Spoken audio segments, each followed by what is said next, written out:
Alrighty, so for today's video, I'm excited about this one because today we're going to answer the question, do you need a driver's license in the United States in order to drive your vehicle, or are you merely just traveling? Because we get to see a lot of people when they get pulled over by the police saying, I'm not driving, I'm simply traveling. I also have a guy who's like a QAnon nut job sovereign citizen type person who likes to comment on my videos, and he's always saying, why don't you look up what the Supreme Court has to say about driver's licenses? Well, today we're going to do that very thing. Buckle up, make sure you have your driver's license, and I don't know, let's go.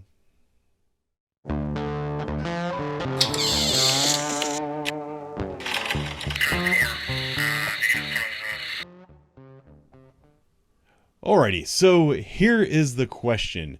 What does the Supreme Court say about requiring a driver's license? I asked this question to Google, and here was my response. I get some article published in 2015 on some central bail bonds thing. I saw this on a lot of other places, but this one is going to be by Jeffrey Phillips, written in 2015. It says, the U.S. Supreme Court says no license necessary to drive an automobile on public roadways or streets. And then he has a quotation here, and the quotation is attributed to this Thompson versus Smith, and it has a court case.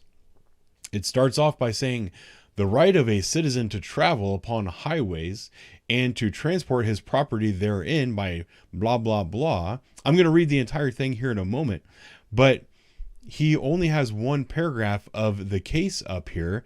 And I was like, you know what? I'm willing to bet there's more to this story. So I Googled Thompson versus Smith with these numbers, and I found the case. It's actually out of the state of Virginia in 1929. This is a case that went to the Virginia Supreme Court. I've read the entire case as well as a lot of excerpts and summarizations of the case. And I also, something that you can do, I downloaded the actual Supreme Court document or the notes from the case, whatever. So one thing that is very important to note when you're looking at court cases, and I was reminded of this by an attorney who watches the channel the other day, is that this is a Supreme Court out of the state of Virginia. This is not a U.S. Supreme Court case. Therefore, this does not cover everybody in the United States. This is the district that is covered by whatever that court is in Virginia. I believe it was the state Supreme Court. If it was a district court, it's a district court. If it's the U.S. Supreme Court, it covers the entire U.S. But regardless of that, let's get into it. I found the spot that they were talking about, and you can read along. I've made it as big as I can. Hopefully I don't stumble too much. It says, the right of a citizen to travel upon public highways and to transport his property therein in ordinary course of life and business is a common right which he has under his right to enjoy life and liberty, and to acquire and possess property, and to pursue happiness and safety. It includes the right to do so, to use the ordinary and usual conveyance of the day, and under the existence of modes of travel includes the right to drive a horse-drawn carriage or wagon therein, or operate an automobile in therein. I hate these court terms, for the usual and ordinary purpose of life and business. It is not a mere privilege, like the privilege of moving a house in the street, operating a business stand in the street, or transporting person or persons for property along the street, in which a city may permit at will. Now, here's the thing. If you would read that and you read that by itself, you would be under the belief that, yeah, sure as shit, it just says that the city or state doesn't have the ability to permit.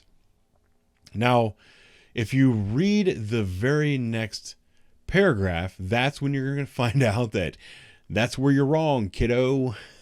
And the problem with a lot of these people is they're not smart enough to look this stuff up on their own. They just look up partial citations and they take it as gospel.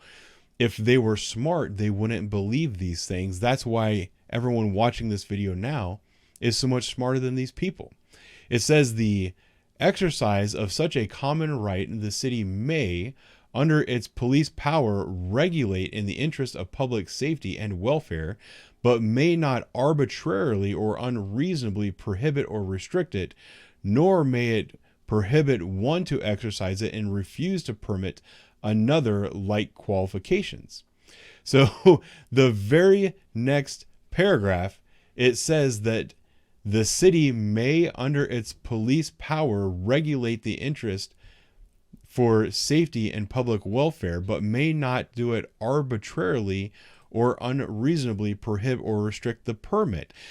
This whole case was about a gentleman who was given a driver's license in this town. He went to the chief of police in 1925, I believe it was. Maybe it was a little bit before that when he actually got his license. But got a license, he gave the chief of police $1, and that dollar gives him permission to drive in that city. The city didn't have clear ordinances on what would cause you to lose your driver's license. And at some point in time, the chief of police of that city said, you know what, Mr. Thompson? It was W.L. Thompson versus D.C. Smith, chief of police of the city of Lynchburg. So at some point in time, the chief of police said, you know what, Mr. W.L. Thompson, I don't think that you can safely drive on my city street, so I'm going to revoke your driver's license. Mr. Thompson did not believe that his license had been suspended or revoked and told the court such. The chief of police replied that he sent the guy a letter, and there was no proof that the letter had been received, but regardless, the court initially upheld the suspension. That's what this case is about, is whether or not this suspension was properly laid out, or if he had his rights violated by the way his license was suspended. Ultimately, what the court ruled was that the rules for license suspensions were ambiguous and arbitrary and not reasonable. And that's what this case was about. It has nothing to do with, where's this guy at? The U.S. Supreme Court says no license necessary to drive an automobile on public highways or streets. As a matter of fact, the case that he cited explicitly states that the police have the authority in the, what's the word I'm looking for? Under the guise of public safety, or to regulate it in the interest of public safety and welfare. That's a better way to say it. So there you go, clowns. If you would like to cite Thompson versus D.C. Smith with the Virginia Supreme Court as a reason that you believe you don't have to have a driver's license, you're wrong. Congratulations, now you know. So go get a driver's license if you would like to safely travel U.S. streets and roadways. That's all I got today. I'll talk to you guys later.